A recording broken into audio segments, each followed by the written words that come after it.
Is a big wish list put out by the Biden administration. We're expecting more details later on today, but so far we've been able to uncover a couple of items. This is a $6 trillion 22 budget, but overall, if you take a look, we're looking at about $5 trillion in additional spending over the course of a decade. That's because they're plussing up in a lot of different areas as a result of the American jobs and the families plans under the Biden administration.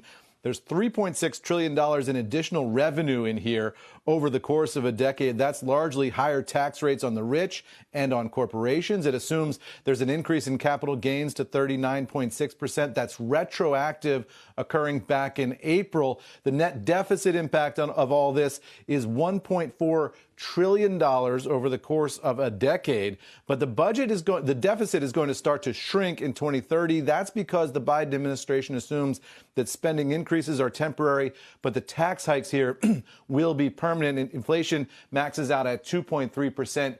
In the set of assumptions here that we have from the Biden administration. We're going to expect more details, and we'll be pouring through all that later in the day. And this is the Friday before a Memorial Day weekend, so you can imagine the Biden administration not doing a lot to get a whole lot of attention around this as the release of the details goes later into the day. So we'll be looking in there to see what there is that might be of interest to our viewers, and we'll bring it to you as soon as we have it, Morgan.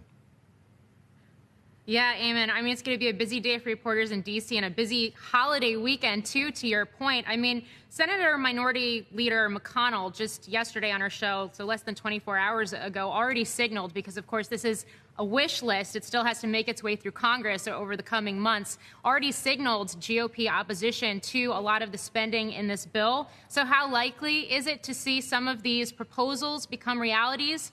And I guess just another piece of the puzzle here, how do we see spending already making its way through Congress right now, given the fact that you have this big China bill that is advancing among lawmakers that is focused on R&D and tech spending to counter China? Yeah, we had this weird delay overnight on that China bill that you're talking about, Morgan. We'll see where they go today. The Senate seems to be backed up a little bit. But look, you're right. This is a wish list. This is what the Biden administration wants to do. No president gets everything they want. It has to go through Congress. Mitch McConnell, who you mentioned and you guys had on, is an important player in that. But Democrats do have the majority, a very thin majority. And the joke up on Capitol Hill is that Senator Manchin of West Virginia is actually the majority leader these days, because he's the swing vote on everything.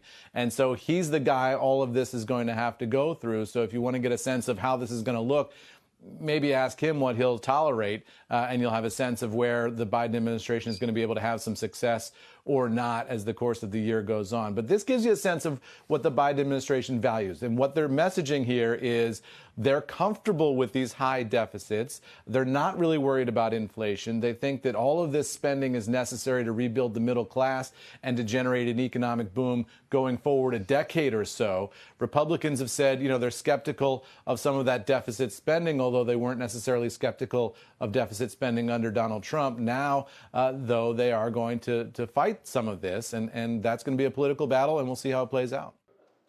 Shepard Smith here. Thanks for watching CNBC on YouTube.